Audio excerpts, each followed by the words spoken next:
indecision is worse than the wrong decision.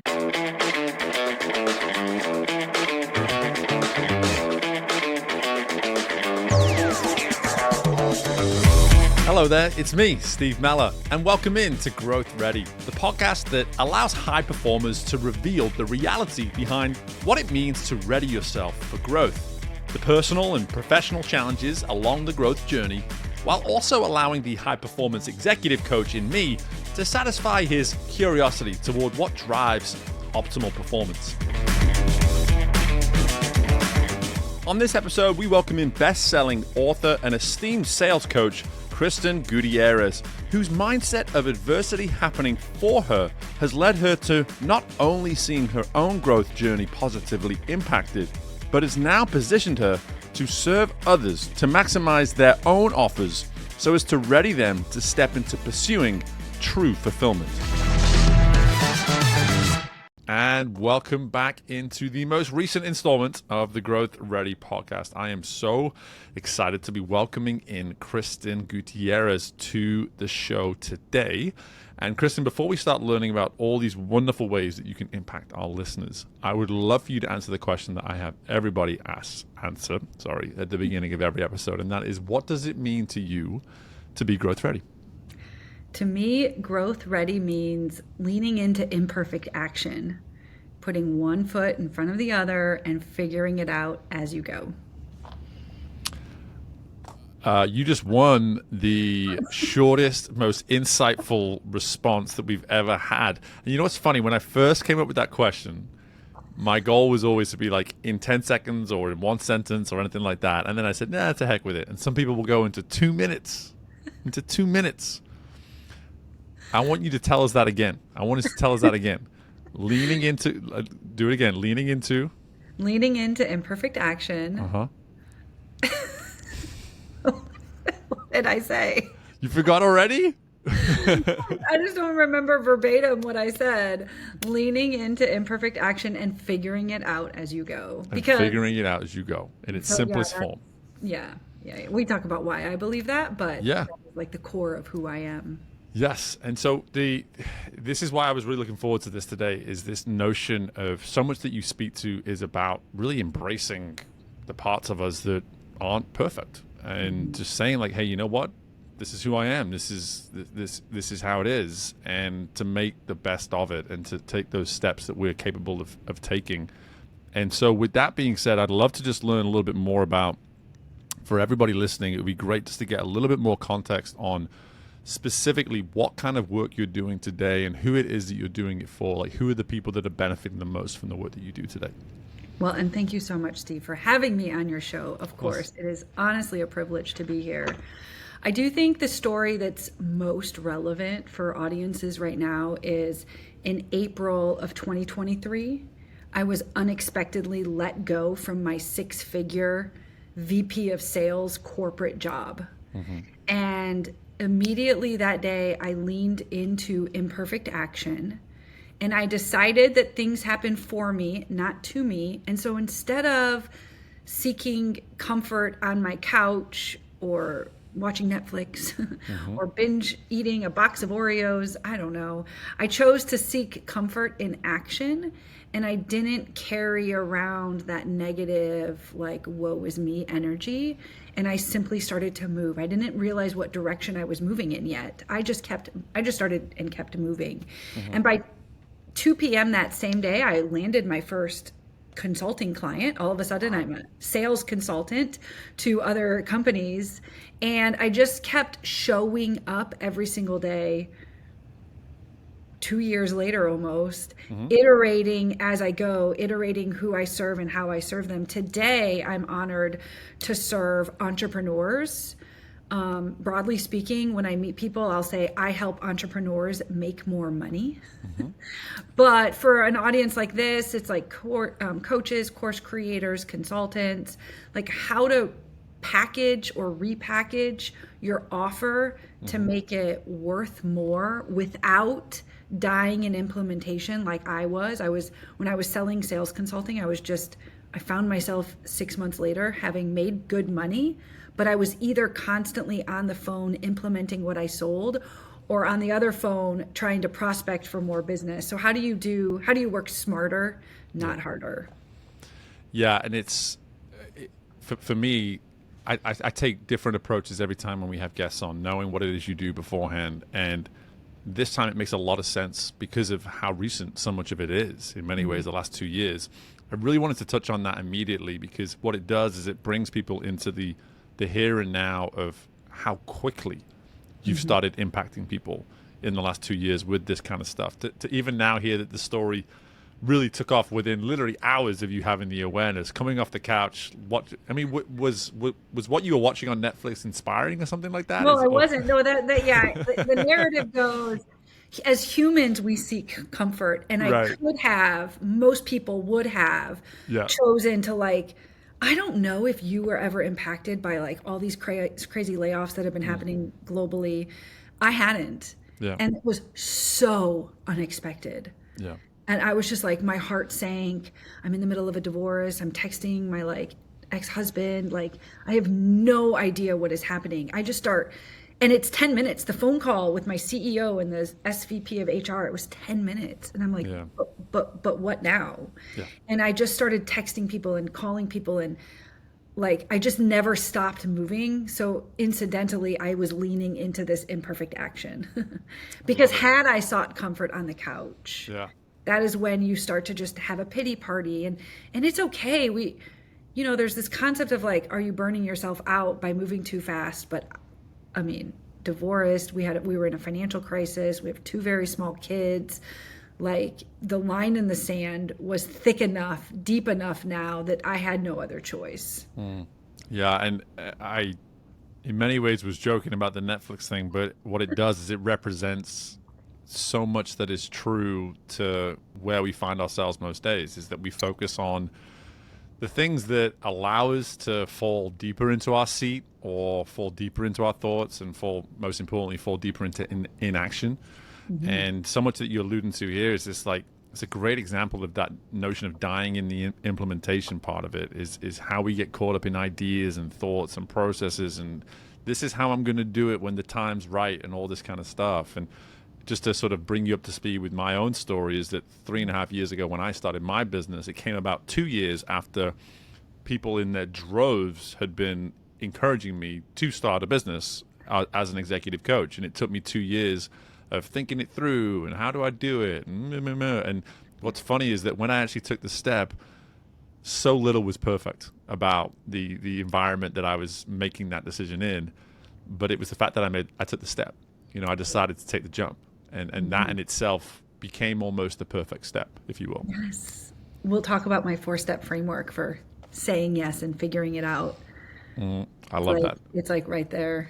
Yeah. Well, let's rewind a little bit though into those years of working in corporate America as you were, and the sort of safety that can come with that. I was just actually joking about that with my wife this past weekend. Was sometimes I look at her with the comfort of her position and the comfort of her salary, and I just go, why do I do what I do? Why do I choose entrepreneurship? And here we are. So much of your work is with entrepreneurs, and I think going back to those years now of when you were in that so-called steady environment, where did you maybe notice yourself being guilty of some of these behaviors that you're now obviously providing solutions to?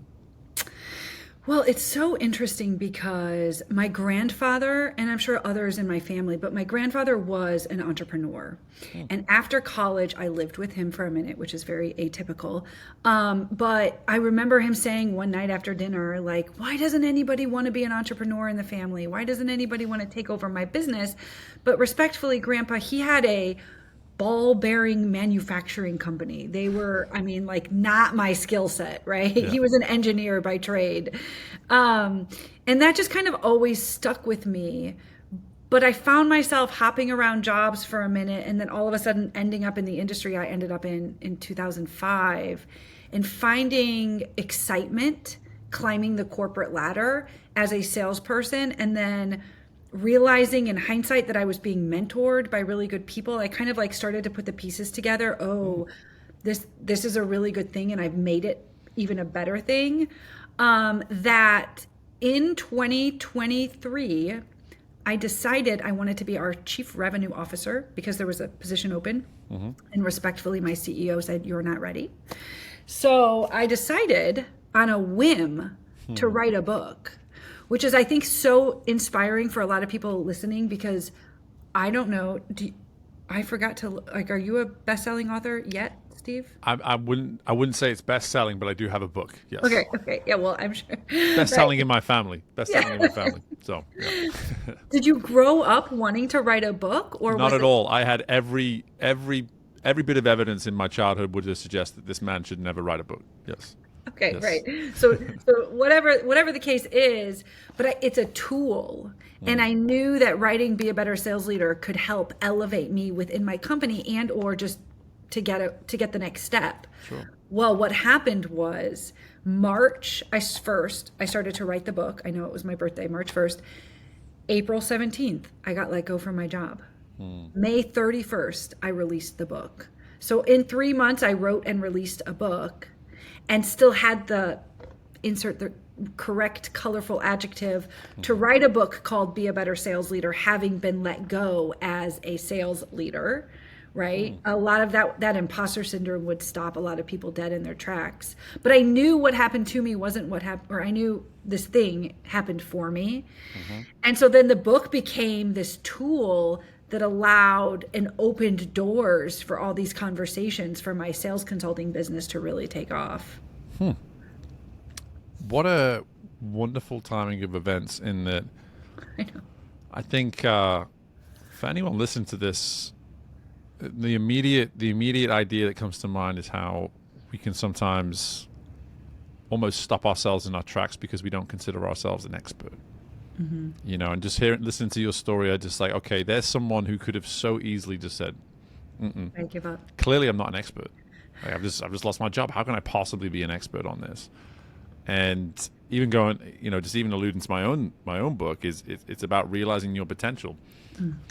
And so you sit with that and you just go, well, what makes you an expert? Well, the story in the book is of me helping another person realize their potential. So that's what I'm an expert in when it came to that specific story. So I'm just curious, when you look at your book as an example of how you grew yourself and positioned yourself to do what you're doing today, how were you able to get to that level of comfortability where you just said, hey, you know what? I'm going to allow the book itself. I'm just curious, like, how did you get comfortable with that notion of putting yourself out there potentially to be perceived as an expert when it comes to this? Yeah, so there's two things that come to mind. One is Malcolm Gladwell says, we are an expert once we've spent 10,000 hours doing a thing. So don't do the math. You're clearly, you know, at our age, we're experts in a lot of things, but we are also our own worst critic. So there's that. But then the book was, and I believe I even mentioned this in the first couple chapters, like, if this helps only one other person be a better, in this case, sales leader, then it will have served its purpose. Because rather than taking the pressure off, like, this has to impact tens of thousands of millions of people, like, if it just helps one person. And not only that, like, the more and more and more people started to read the book, they're like, you should have you mistitled it.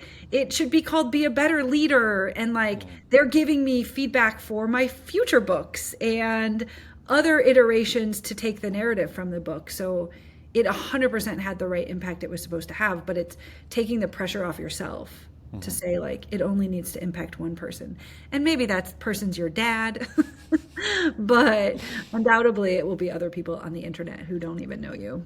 For sure. And I would love to just move to now, when you think about your own growth journey and how you arrived where you arrived, capable and ready to do what you ended up deciding to do by starting your business.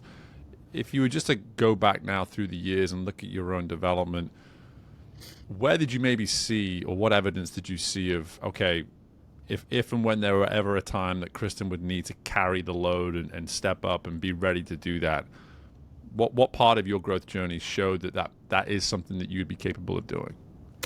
So probably as a young girl, like in my era, we had like Babysitters Club, and like I was a very, very young babysitter with like a fake business and a binder and all the things. Like, and now as a mom of a 4-year-old and 6-year-old, I'm like, I watched who at what age? So there's that. Then I had a brother 10 years younger than me, and I had older siblings, but I felt like we were at the age in the generation where we watched our younger brother a lot. And so there was kind of that leadership level.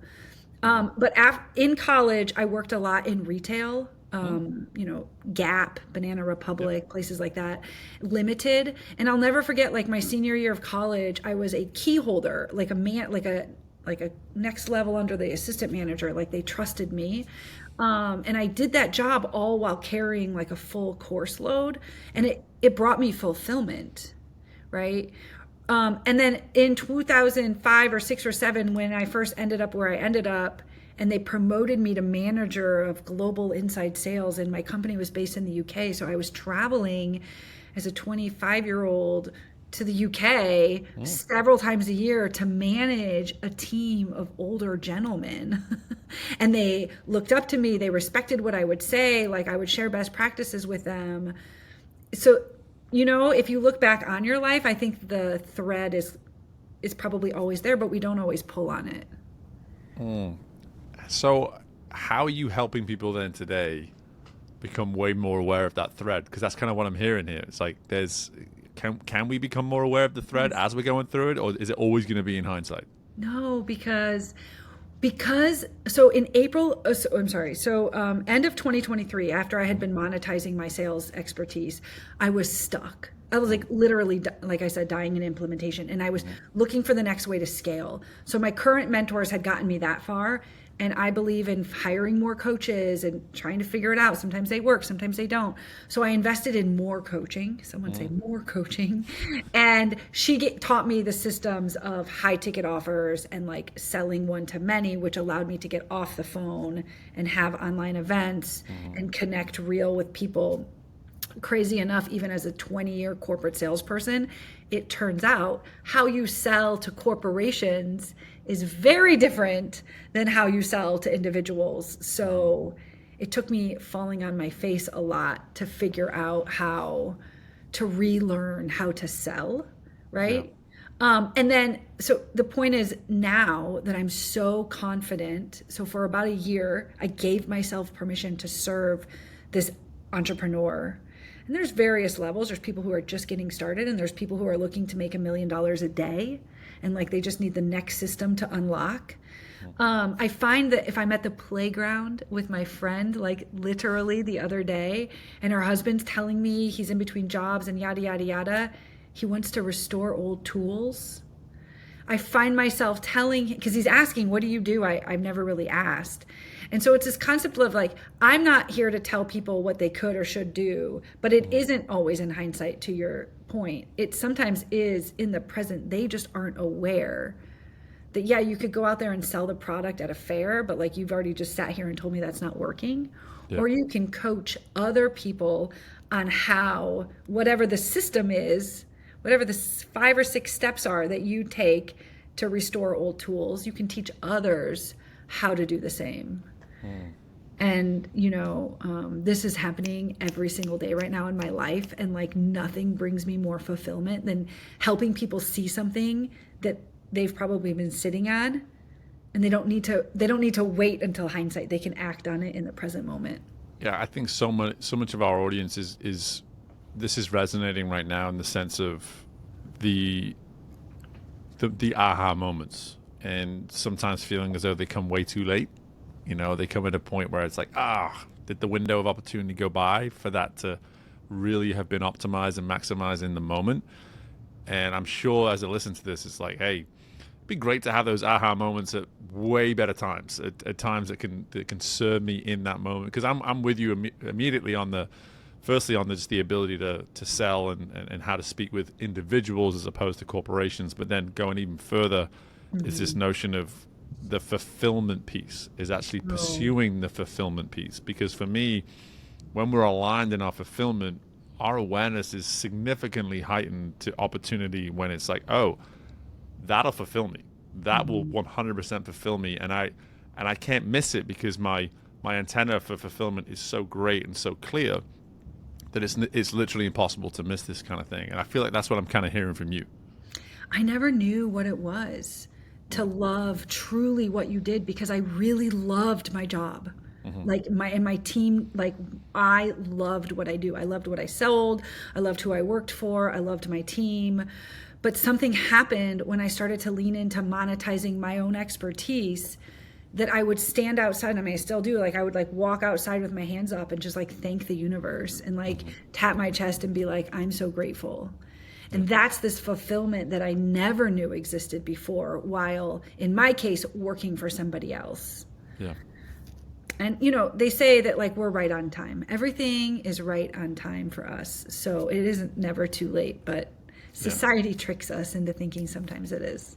Yeah. And one thing I want to make sure we don't fall into the trap here of making this just about entrepreneurs. We do have a lot of entrepreneurs that listen to this, and just to be able to now even use your former self, you know, the person that wasn't a full-time job, and if you were working with that version of yourself now to maybe even provide some of the very insights and the services that you do now to help support that person and better that person, I'd love for you just to kind of walk us through that part of maybe how you would approach that individual who can be optimizing and bettering the way in which they show up and perform in pursuit of what it is they know in that respective organization or on that respective career path, what they are pursuing and what it is they're truly driven to fulfill. That's a good question, Steve, because the other book I almost wrote was like finding your C-suite spot. Ooh. Which is exactly this concept of taking ownership of your career trajectory and understanding that there's internal influence and then external influence that you should be positioning yourself for at any given time. Internally, making sure that you're having good relationships, that you're finding mentors, and that you're looking for executive sponsors to care, no matter what type of company or organization you work in. Like, how do you really, like, not all relationships are going to be perfect, but that's that's just life, right? So how do you make sure that internally you have the right clout? And that was always something that innately I figured out, but I had also been really well mentored. So that's like one half of finding your C-suite spot. And then the other half is externally. So while you work for another company, I mean, the reality is, for me, social media for corporations is LinkedIn. And aside from what your company's policy may or may not be, and I'm not talking about like doing things that are outside of any of that, but you can be seen and should be seen as an expert, no matter what your job is. It's like, how do you position yourself online by commenting on other people's posts and creating your own posts, or going live with other people on LinkedIn, or creating newsletters like they have the ability, and like articles and all the assets that LinkedIn provides. How do you leverage that? I called this always a passion project within your role. So it's, well, okay, this is two things. So it's like LinkedIn is part of the passion project within your role. And then what's the second offshoot of that is, what's the other thing you can do within your industry that's maybe just outside your company? So I worked in the translation localization industry. Okay. You might be given your native, right? So like, I worked in that industry for 20 years, and we had a nonprofit called Women in Localization, and there was a lot of other organizations you could join. I found like leadership opportunities for myself within Women in Localization, because it further gave me all this exposure to other women and people within the industry, buyers, other salespeople. It didn't matter. Like, now you're collaborating for a different reason to move the business forward. And so that like kept me up at night. Like, that's the thing that like lit me on fire, was being part of a community that was related to my industry, but that was outside of my current employer. So you've got like ways internally to do it, and then ways externally to do it. And when you're doing all of that, you're naturally, you know, having the right conversations with people to get promoted, or you're looking for promotions. And then respectfully, people outside of your company, whether in your industry or outside, they are going to see you. And that's not a bad thing. That's actually a good thing. That's a good thing for you and your employer. Yeah, and I love how you started it with the expertise piece, because I think the expertise immediately insists that you get clear on the direction. You know, it's in a way it creates the intention around all that work that you just explained. Is if you don't know your expertise, then there's going to be a little bit of all of that work that you just described is going to be kind of chaotic and a little bit vague. You're going to be in groups that's like, do I belong in this group? Is this group really for me? But just simply starting with the expertise, it's suddenly now, well, I know if these are my expertise and these are people that are above me that share similar expertise, that have whatever more going for them than I currently do, that sounds like the kind of people that I need to be around. That seems to be the kind of direction that I need to be going, right? It's like find a mentor. I would like the bottom line is like find a coach. We exist. Find a coach, find a mentor, an executive sponsor, or somebody who is at the C-level wherever you work and who wants to take you under their wing. Sometimes you can ask for that, but often they're suggesting it. But have people that you know, like, and trust at other companies you worked at or places you want to work, so they can help guide you as well. I accidentally had a lot of it, and luckily I realized what I had. And so then I started to use it for what it was worth, asking for advice and helping guide me down the right path, to the right organization, to the right nonprofit, supporting my content. Yeah, that makes a lot of sense. So let's get into now maybe some of the practical areas that you offer to your clients right now. And, the one thing I'm always all too aware of is that, everyone's on different walks and everyone's on different paths in this journey in terms of what they want from their growth process. But I would love just to learn from you. You referenced the 4-step something earlier, I forget, but I think even just sort of touching on something like that right now, I think would be great for our listeners, just to sort of say, okay, if I were to start in terms of this pursuit of fulfillment and this pursuit of purpose and finding joy, I definitely want to touch on the joy piece. I know you talk about that quite a lot. But talk to us through this 4-step exercise you were just referencing. I think it's excellent, because no matter if you're internal at an organization looking to find fulfillment by climbing the corporate ladder, or externally already stepping into your expertise to monetize or want to, it's constantly imposter syndrome and comparison or overanalysis, paralysis by overanalysis that gets us stuck.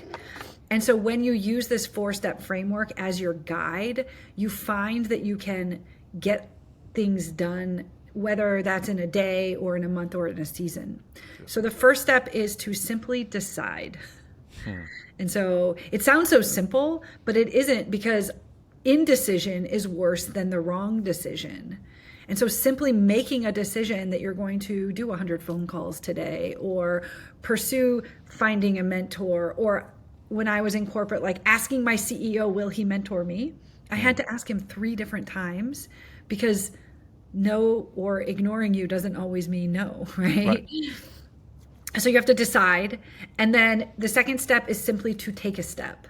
And that's why my eyes lit up earlier when you were telling your story, because you're telling us that you simply took a step.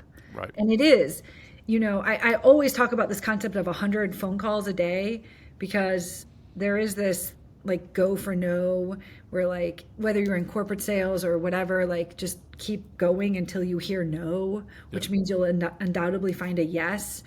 But it's not even about that. Like, really, in corporate sales, you have to physically make phone calls and send emails in order to find a business. And that can feel very daunting. So instead of looking at like the total pile of things you need to do, just take one step, one singular, tiny little step. Then the third step of the framework is to lean in. So like, who are you leaning into? What are you leaning into? Is it help? Is it guidance? Is it support? And that looks different for everybody depending on what the thing is. And then the fourth most fun step is to celebrate. Like in life, I just now celebrate the heck out of everything. So often we think, oh, we can't celebrate until we accomplish that big weight loss goal, or until we make the 100 phone calls or write or finish the book. No, you should be celebrating the fact that you decided to write a book, that you got the title, that you wrote a chapter, that you, like, every single step along the way, we should be celebrating life, the transactions that happen. That'll trick our brain into releasing a lot of dopamine and triggering to us that we're on the right path. And so you simply restart that 4-step framework over as many times a day or a month or a season as you need to. And I really appreciate that part of the context, because I think this, again, as you were just explaining this through, in my mind, I'm like, well, I think I've done that sometimes in like an hour. I think I've hit all 4 of those in an hour. And I think sometimes when we hear these frameworks, it's like, oh, this must be like over a year or a quarter or whatever it is, a month. And so true. Like I've probably been at an event, speaking with someone and worked all 4 of these in the matter of a conversation. Yeah. So it's fascinating to me that you've actually got something here that is that adaptable. It could be used totally on a macro level, but certainly in many, many micro levels as well. The micro level is, we don't realize it. That's what gives me the chills right now. Like, that's what stops so many people, is like, I'm not her, or I'm not him, or I couldn't this, or our internal objections are just constantly, our limiting beliefs are stopping us. But when it's okay to dream big, it's okay to have these goals. It's okay to say, this is where I'm headed. But you learn along the way that it is about the micro goals within the goal. Like, how are you going to scale beyond $1 million this year? And like detaching yourself from the how, and like just constantly trying to figure things out. Now you're like, every 20 minutes, you're like going through the 4 steps. You're going through the 4 steps and you're like, holy cow, look at all the things I've done today. Now you're elevating at a higher frequency, and your brain is just like, you're going. For sure. And I'd love to almost challenge you now as well to sort of bring this into the personal side, because we'd love to hit both in this podcast. Is so much of this formula, naturally, it's easy to sort of say, this is how, you help with sales, and this is how you help with your business. But again, here I am as a guy that loves to work out. I love to eat well, all this kind of stuff. And I look at this and I go, well, you know what, Steve, if you're going to add an extra whatever in terms of your exercise, decide, take a step, lean in, celebrate. So I would love for you just to kind of speak, how have you seen this be beneficial on a more personal level? Yeah.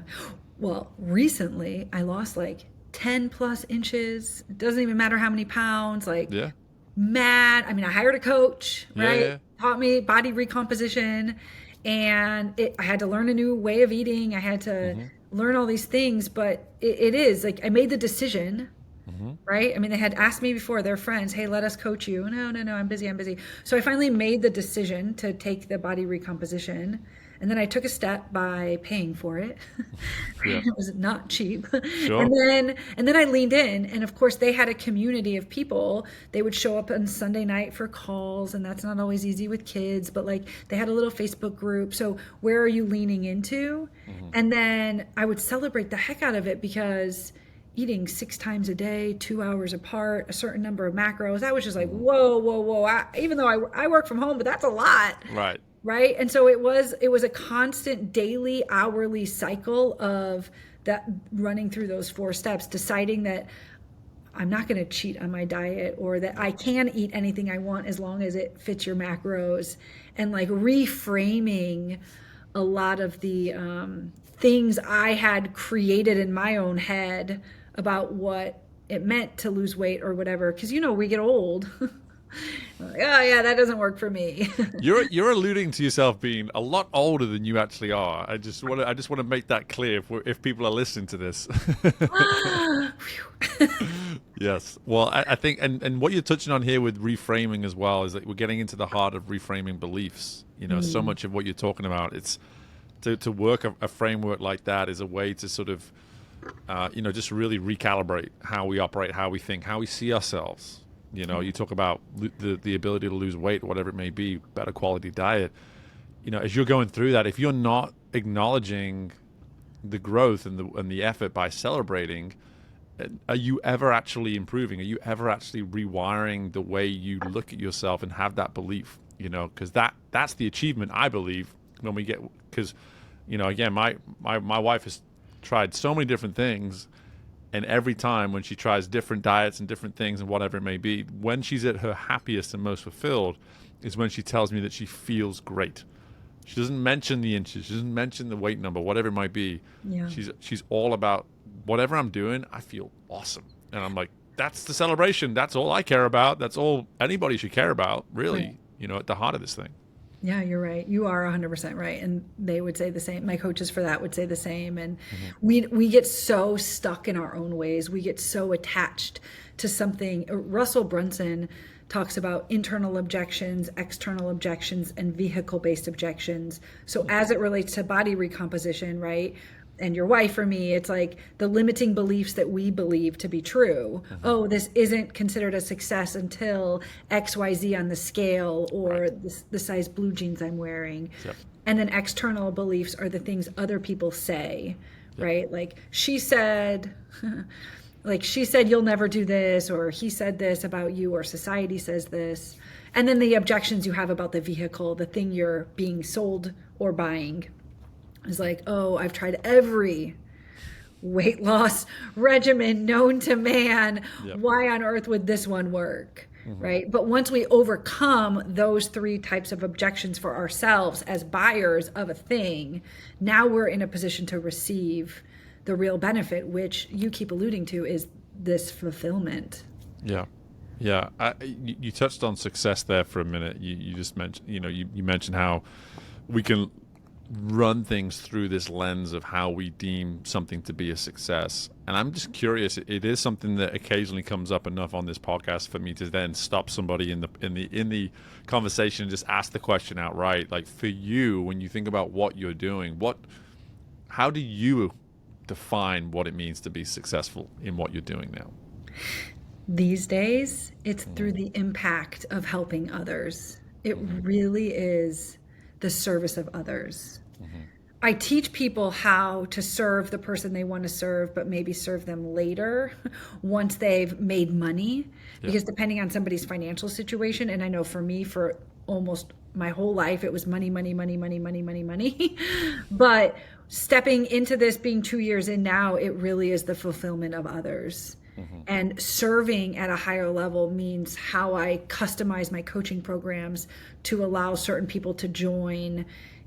While I don't waver from the price, we come up with creative ways to bring them in. And that's serving at a higher level versus saying, nope, wire me all types of money and then we'll get started and I'll over promise and under deliver. It really is like success to me is this concept of impact, which is the fulfillment. It's hard for folks to, someone's listening to this right now, and if they're not happy with where they are financially, if they're not happy with where they are physically, if they're not happy with where they are relationships, spiritual, whatever it may be, this is where an insight like this, they sometimes go, well, it's easy for you to say you've got blah, blah, blah, blah, blah. And one thing I always acknowledge that when people share what it is you just shared, because it's important that we then back it up with, this has been consistent with your story. This isn't now a result of because you focused on other things. You've actually, as you've articulated your journey with us today, the focus has been on delivering fulfillment, but it happened to start with you first. And now you are in a position of privilege to be the one providing fulfillment to others. And that for me is why your story resonates with me, is because that was so true about me when I went out on my own 3.5 years ago, when I decided that, hey, I'm going to do what's right for Steve and provide Steve fulfillment, which some may hear, that's kind of selfish. It's like, well, we kind of have to do that sometimes. But then in doing that, you free up yourself to then be of that to others, to provide others that same opportunity. But if you listen to this and thinking, I have to do that before I even focus on myself, it's like, no, that's not what we're saying. That's not what we're saying. But the pursuit of fulfillment, the pursuit of establishing your purpose, experiencing joy, you should be selfish enough to actually want those things and go and get those things. Yeah, like they say, put your oxygen mask on first before helping others. Okay, there you go. Yeah. I love it. Let's talk about joy. I'd love to, just because I know you speak on it. It is something that you're known for. And in terms of just, obviously I've asked you that question already around success. I'm curious that when you look at the way in which joy shows up in your world today, what is it about joy that just makes it this thing that is worth having around in every single aspect? Because it seems like a silly question. Why wouldn't we want to have joy? But we're not great at actually just going finding it and holding on to it, I don't think. I don't think so either, because for a long, long, long time, I didn't realize you could have fun while you work. Right. Yeah.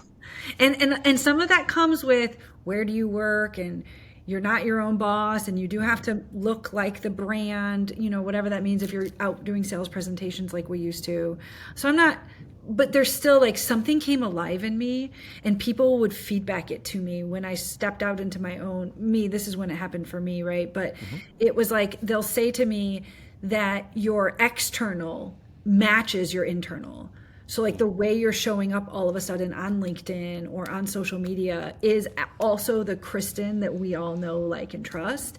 Yeah. And that was so fulfilling for me, because I know the word of 2024 was like authenticity, or it was 23 or 24, right? Like, I can't keep up with the words. I know I can't. But it was me really being authentic. And when you are authentic, then you have joy and you're happy and you're celebrating. Mm-hmm. Because I realized that, again, like the sales team I built at the last company, we still all talk. Mm. I created this culture project for us.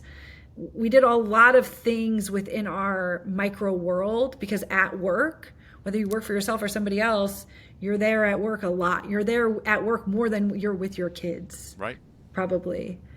But today, joy and fulfillment and celebration to me means the little things. Working only from 11 to 2 every day, mm-hmm. or being able to take my kids out of school before 5 p.m., which sounds crazy to some people, but that's what working parents have to do. Their kids go to school and then after school until 5 p.m. these days. Yep. And that's cool. Like every other week, they're still at school till 5 p.m. But like, where can I find little pockets of time to really be present in the everyday moments? And then so there's a few examples. And then another example that really started to hit me home was I started walking every day. And like, sometimes I listen to the birds and the bees, like, for sure, that's good.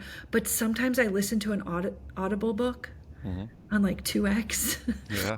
and it really just like lights me up. Like, so many books I could name where like I've listened to on walks, and I'm like, oh my gosh, I'm living in my imagination now, and I'm getting ideas for my business while I'm out there doing something that's not sitting at my desk. So how can we work, again, this concept of working smarter, not harder, because we only get one life. We sure do, and we're all about that on this podcast. Is how can we optimize this time that we have while we're here, and without making everything we do about our business and our job and all that kind of thing. And so I think what you've been able to do for us today, Kristin, is exactly that, is help us see that there are ways and approaches that we can take to ensure that the way we go about this thing called life is something that we optimize and we do effectively and efficiently for all the right reasons. And I would love just to kind of pass it over to you here as we start to close this out, is just from your perspective, when you have someone right in front of you that is just caught and stuck and unable to move, and I appreciate you've provided some different insights here today. What would be that one insight that you're gonna help someone get out of that feeling of stuck and just lean in and step into finally some form of, even if it's imperfect, some form of action? Oh, I think this happened the other day in my kitchen. Honestly, like, I was talking to my friend, and he's saying, I don't want to do this, I don't want to do that, I don't want to teach other people on how to do art, right? So it's like, what I would do is I would just ask them, like, what's holding you back? Like, really, truly, like, what is holding you back from unlocking your next level? And depending on what that person says, it could be, how do you lean into your corporate job more? How do you get more exposure? How do you climb the corporate ladder? I am not anti-corporate, right? And it could be, I don't like my job, and yet I've tried to monetize this other thing and it just hasn't worked for me, and it's so fun to do, but it's so frustrating at the same time. These are the kind of conversations that I've been having recently, and it really is simply like, but are you allowing yourself to take off the handcuffs of what society says or what you think is right or what other people have said to you, and just live in your imagination to like if I could do this, what would that look like to you? And this is what happened to my friend. He threw out this crazy idea, and he was like, I didn't even have to say anything. He was like, that's it, isn't it? And I said, that is it for you. That could be it for you. That could be it. Yeah. Yeah. And then you provided him an invoice for the time. And, I mean, that's what I do with my friends, But anyway, but I love that insight of just like what is holding you back. Again, it's something. It is one of those questions that comes up quite often in my world of coaching as well. And so for me, just to kind of hear you use that in conversation with a friend, and just to help them sort of see, like, if I can just pinpoint what these handcuffs are that are on me right now, and if I can just say, okay, that's what these are, cool. Now I can actually work through that, having identified what that is, and come out the other side of it with some form of action, even if it were to be seen as imperfect to many. And it should be. So are we willing to be vulnerable enough with ourselves? Mm-hmm. And or the trust of a spouse or a friend or a coach or somebody else? Because that is really where we need to start. Again, the oxygen mask on ourselves, and like, what is holding me back? Why not serve? For a long time in 2023, it was like, ooh, but I can't serve other entrepreneurs yet. Right.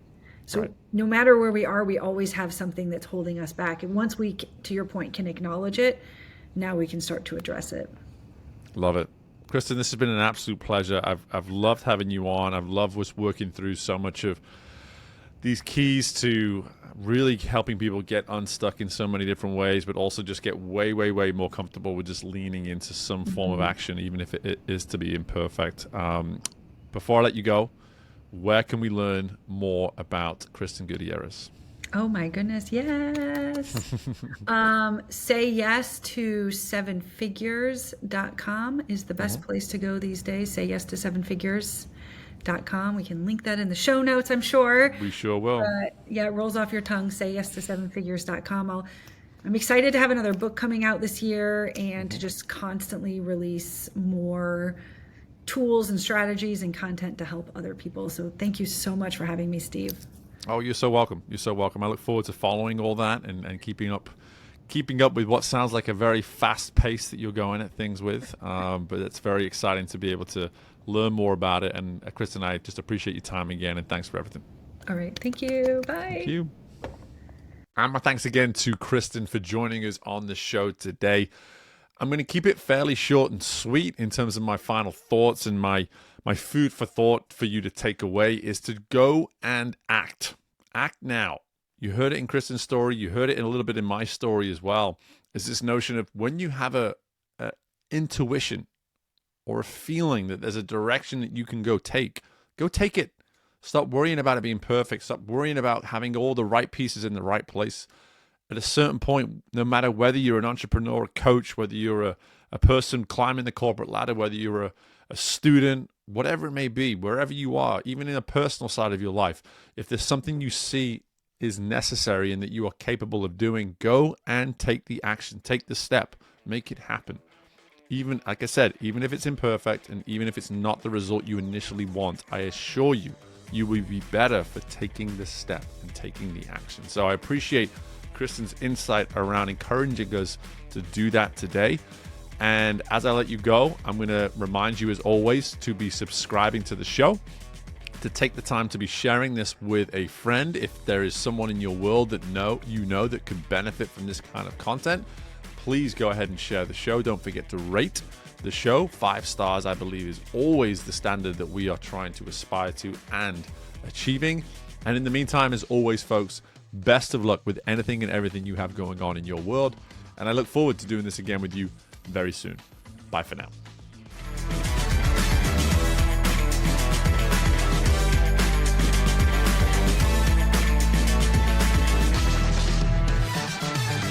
Thank you for tuning in to Growth Ready.